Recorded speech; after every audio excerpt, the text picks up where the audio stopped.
Hello viewers, welcome to my YouTube channel Brightmind EduPoint, and in this video I'll be demonstrating a procedure of slope safety analysis using friction circle method. For the demonstration purpose, I have taken a problem, the statement for the which is a cut has to be made 6.5 meter deep, inclined at an angle 35 degree to the horizontal. The possible slip surface has a radius equal to 13.5 meter and is passing through the toe of cut slope and through the point 3 meter away on the top ground from the edge of the cut. The center of gravity of failure mass is 6 meter away from the center of failure circle. The properties of the soil are given as cohesion equal to 30 kilonewton per meter square, angle of internal friction as 15 degree, and unit weight of soil as 2 ton per meter cube. So pertaining to the given condition, in the further part of the video, we'll be seeing how one can analyze the slope safety using friction circle method. So let's get started. First, we'll assume the scale as 1 centimeter equals to 1 meter. Now, once the scale is assumed, we'll be establishing the ground surface and the point from where the inclined boundary starts. So suppose I'll say this is be my ground surface and let this point A be the one from where the inclined boundary starts. Now in the question it has been provided to us that the inclined boundary is at an angle of 35 degree to the horizontal. So I'll use the protractor. I'll keep my protractor at point A and accordingly I'll point the angle of inclination that has been provided to us, so which in this case is suppose here. So once that is done, I'll draw a line through point A touching the point for the angle of inclination. So I'll extend a line like this, and also I'll extend the horizontal part. So I'll mark or label this part as I, which has been provided to us as 35 degrees.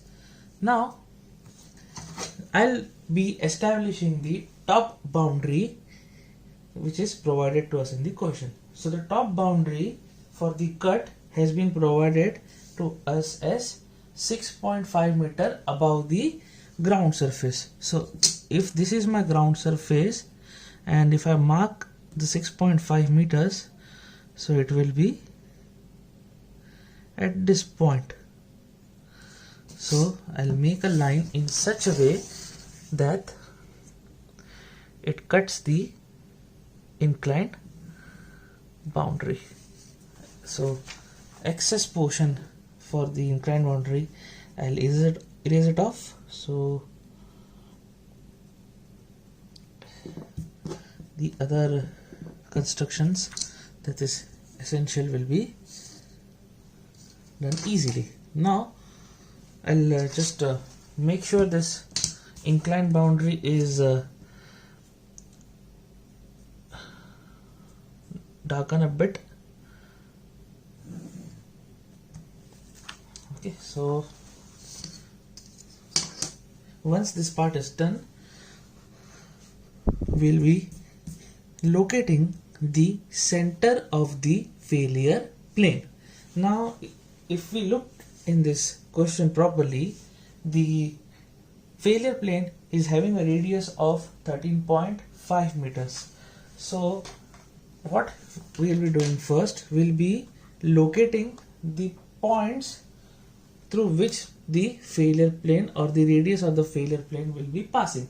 So the failure plane will be passing through point A, that is the toe of the cut, and it will be passing through the point B, which is this point. Now the radius will be passing through one point, that is the toe of the cut, and other point is at a distance 3 meters away from the edge of the top boundary, that is 3 meters to the right of the point B, which is nothing but the edge of the cut. So I'll mark that point accordingly. So let this point be named as C. Now once these 2 points are established, I'll be making a radius and the center from where the failure surface or the center point of the failure plane. So now the radius that has been provided to us in the question is 13.5 meters long. So I'll measure the distance as 13.5 centimeter on the scale, and I'll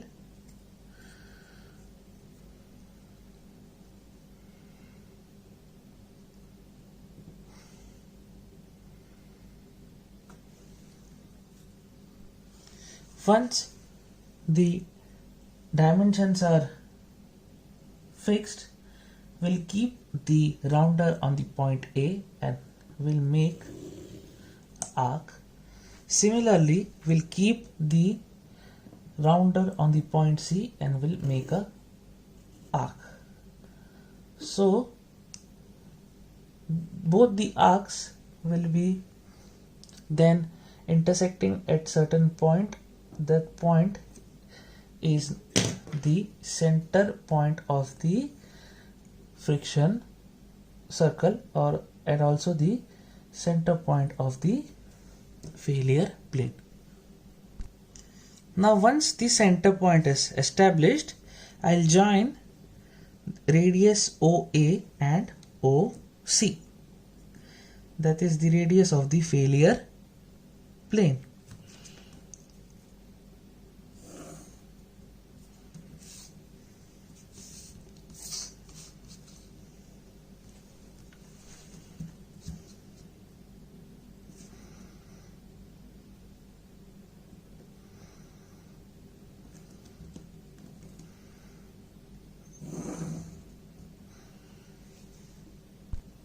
Now keeping point O as the center will make an failure plane which will be passing through point C, and it will be continuing up to the toe for the given cut, so which is point A in our case. So we'll make a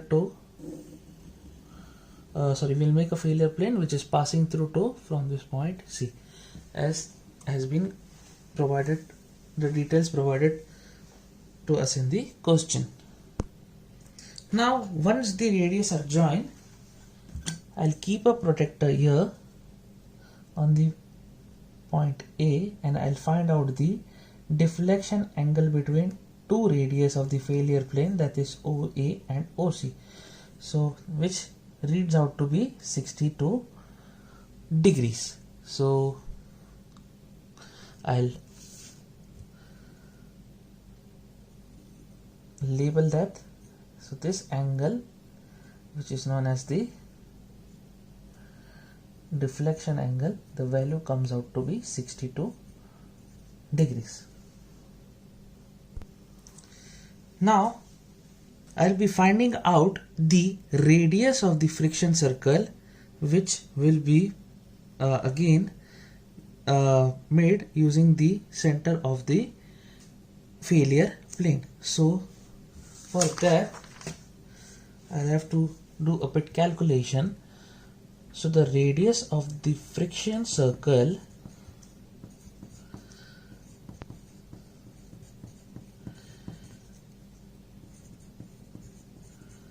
which is represented by small r can be found out using the expression as r into sine of phi.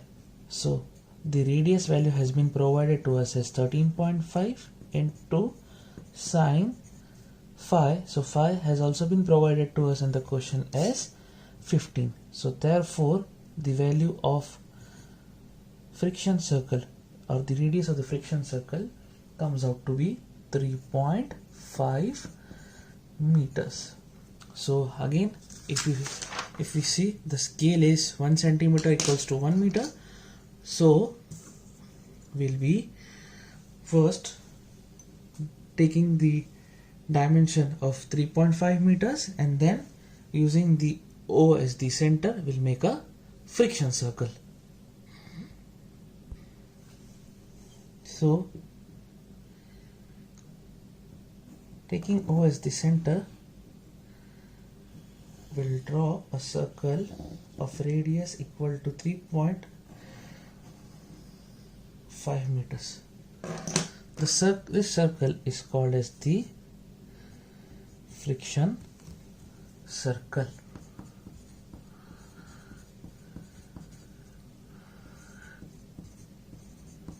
And I'll also label the dimensions for the radius of the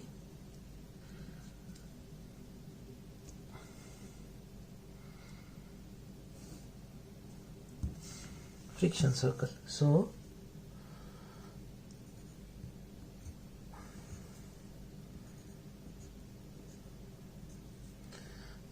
R is equals to 3.5 meters.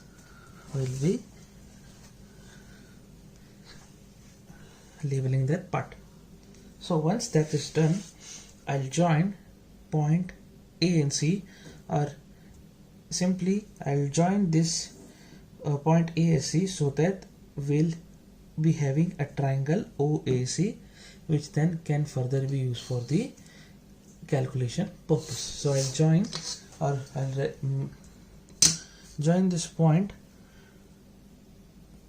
A and C such that if I consider triangle OAC, distance AC will be the chord for that particular triangle.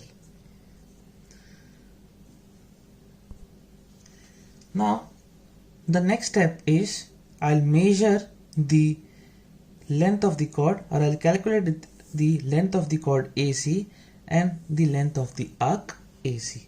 So before that, I'll just label the radius R as 13.5 meters. That is radius OA and OC.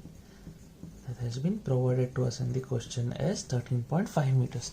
Now the next part I'll be doing is I'll be calculating the distance of chord AC and length of the arc AC. So first I'll find out the length of the arc AC. So length of the arc, which is represented by LA, and this can be computed using the equation as pi into r into delta upon 180. So therefore, if I substitute the values in place of r, if I substitute 13.5, delta I have got as 62 degrees upon 180. So therefore the value of the length of the arc comes out to be 14.61 meters. Then the length of the chord,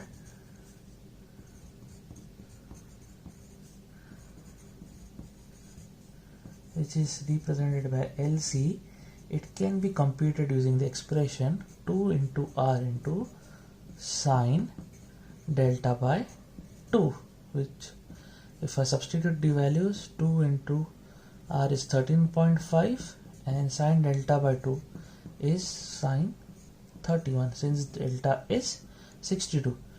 So therefore the length of the chord comes out to be 13.91 meters. So once the length of the arc and the length of the chord is recorded, the next point is to locate the point through which the cohesive force will pass parallel to the chord length AC. So for that I have to find out the distance, and that distance is represented by A. So A, in order to find out A, I'll use the expression LA upon LC into capital R. So LA has been calculated as 14.61, LC has been calculated as 13.91, and R has been 13.5 meters, which is provided. So therefore the value of distance A comes out to be 14.2 meters. Now I have to locate this distance A, that is 14.2 meter, on the graph. So we'll see how we can locate it.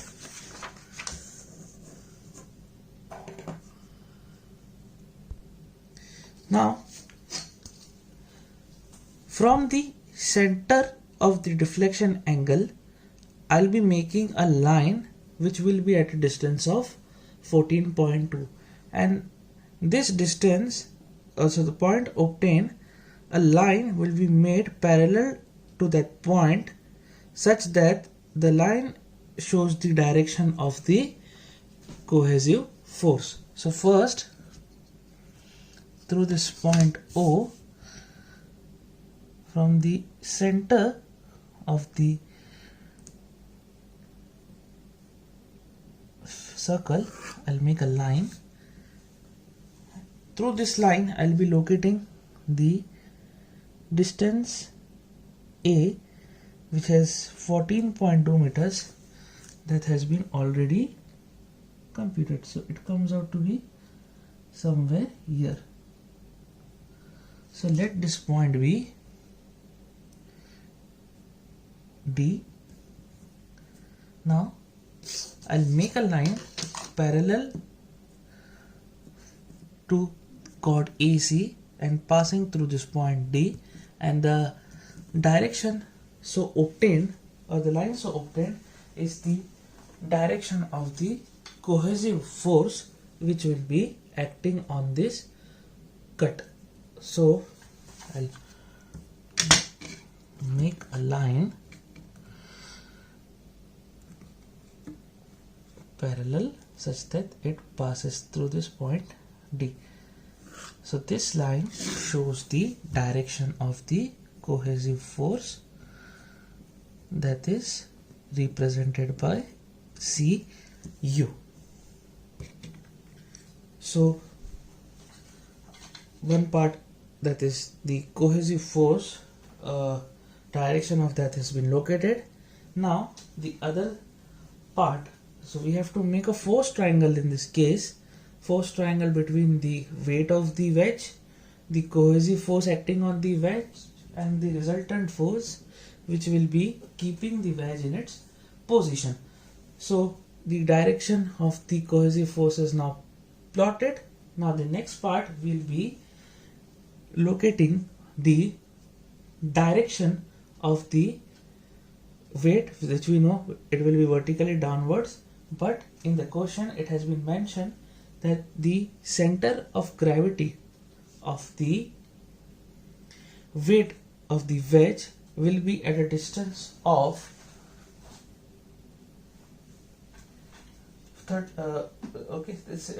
is somewhere far away, so it has been provided to us in the question as 6 meters. So the weight of the wedge, which will be acting vertically downwards, is at a distance 6 meters away from the friction circle. So I'll measure the distance of 6 meter from here.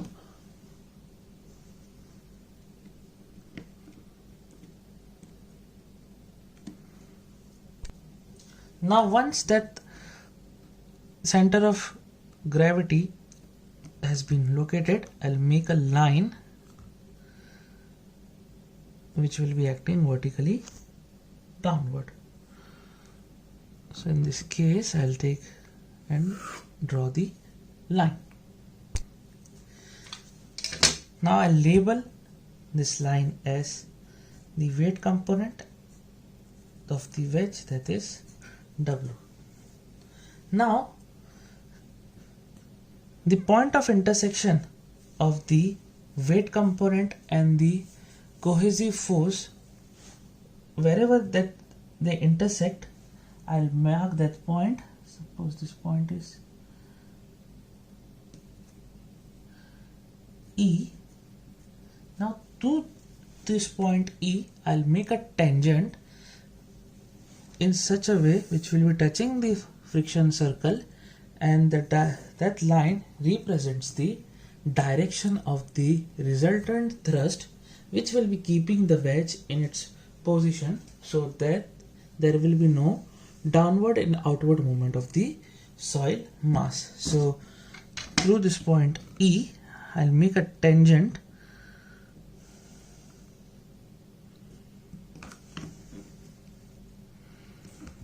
which will be touching the friction circle. So it is somewhat like this.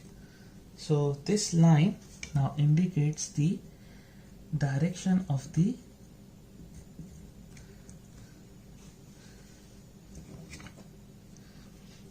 resultant thrust, which will be keeping the wedge at its position so that there will be no downward and outward movement of the soil mass. Now once this three components of the force triangle is plotted, okay, we'll be drawing the force triangle and we'll be finding out the value of the mobilized cohesion and eventually the factor of safety. So for finding out the value of the mobilized cohesion, it is very much necessary that we should know the weight component or either the resultant thrust component for the given condition. But in this case it has not been provided to us, so we'll find out the weight component of the wedge. So this is the wedge which I am talking about. I'll just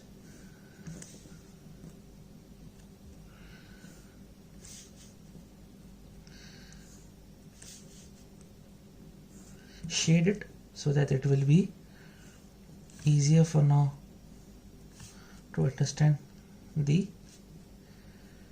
wedge part. So now in order to find out the weight component of the wedge, firstly I have to find out the area of the wedge. So the area of the wedge, area of wedge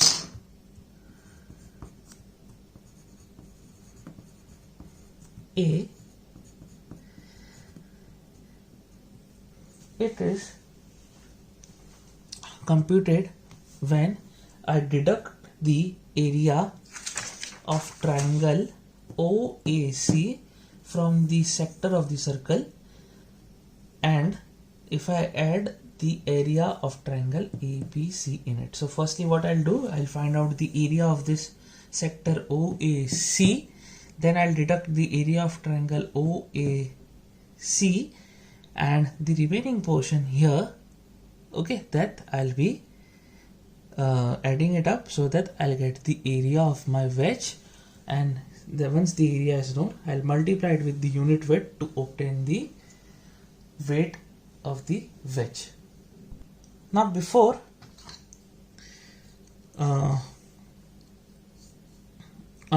finding out the area of the wedge, I'll make a perpendicular from this point B such that it touches the chord AC. So here I will be making an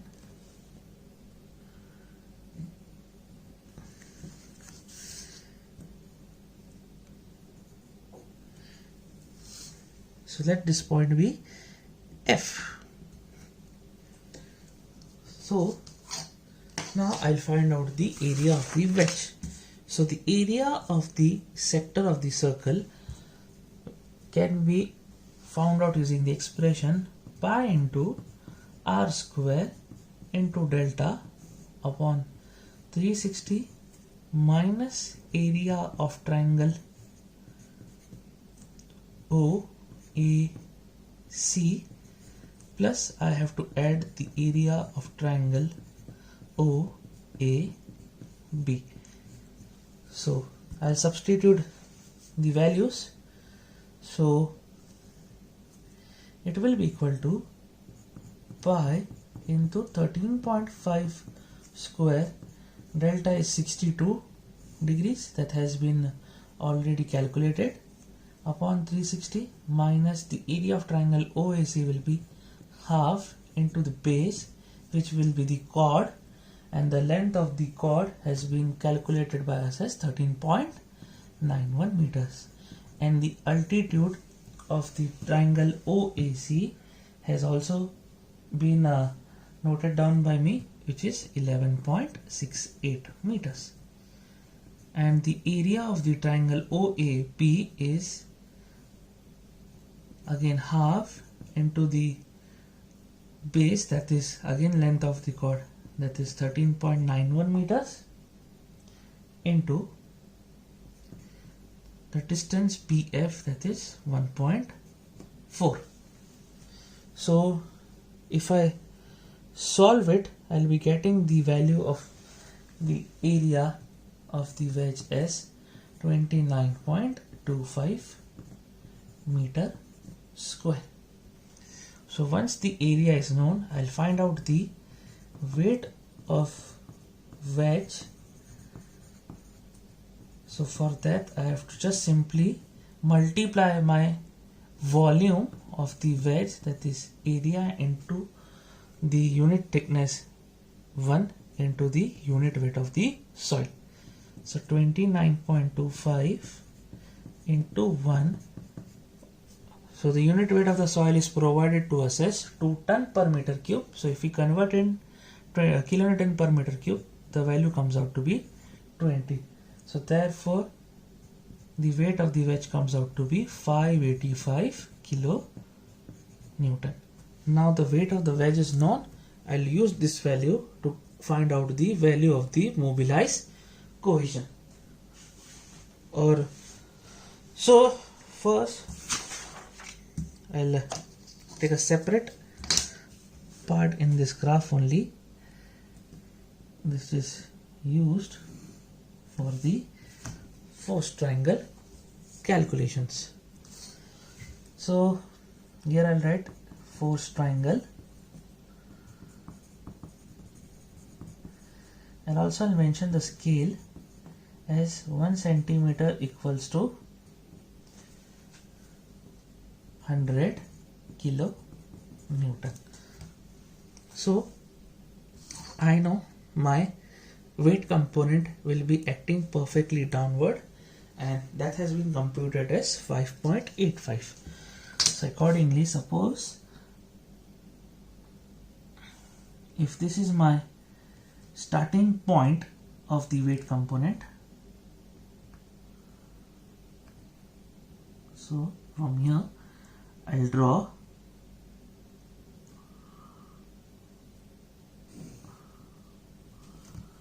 the weight component, that is W. So I'll represent it this direction as the weight component. It is 585 kilonewton plotted. So accordingly, adjusting the scale, I have drawn the weight component. Now the next part is I'll be making a line from this point, that is the end point of the weight component, which will be parallel to the direction of the cohesive force. So I'll keep my ruler here, and to this point I'll make a line which will be passing through the end point. So I'll just draw a line which is similar to the direction of the cohesive force. Now I'll make a line through this point, okay, that is the starting point of the weight component, okay, so that I can make a line parallel to the direction of the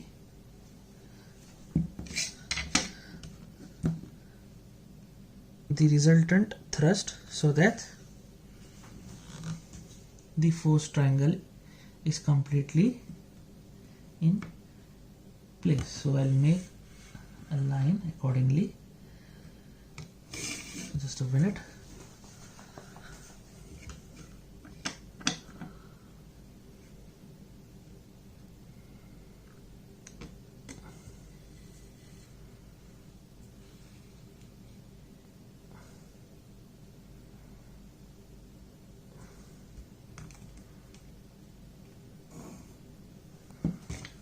So this line represents the direction of the cohesive force Cu, and this line represents the direction of the resultant thrust.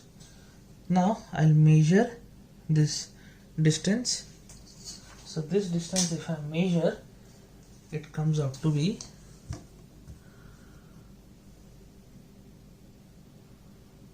approximately 1.1 meters. I'll be measuring this distance, and this comes out to be 1.1 meters.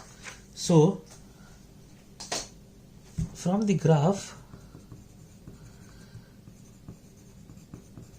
I can say the cohesive force has been found out as 1.1 meters, and if I multiply with the scale, that is 100 kilonewton, the value comes out to be 110 kilonewton.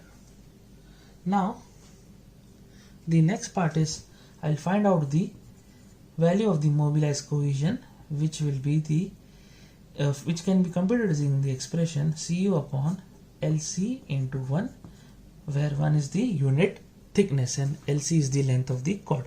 So Cu value is 110, that has been found out from the graph. Length of the cord is 13.91 into 1. So therefore the value of the mobilized cohesion comes out to be 7.91 kilonewton per meter square. So I'll find out now the factor of safety with respect to cohesion. So factor of safety with respect to cohesion, that is f of c, is found out using the expression C upon Cm, where C is the available cohesion and Cm is the mobilized cohesion. So the available cohesion value has been provided to us as 30 kilonewton per meter square, and mobilized cohesion is calculated as 7.91. So therefore the factor of safety with respect to cohesion comes out to be 3.79.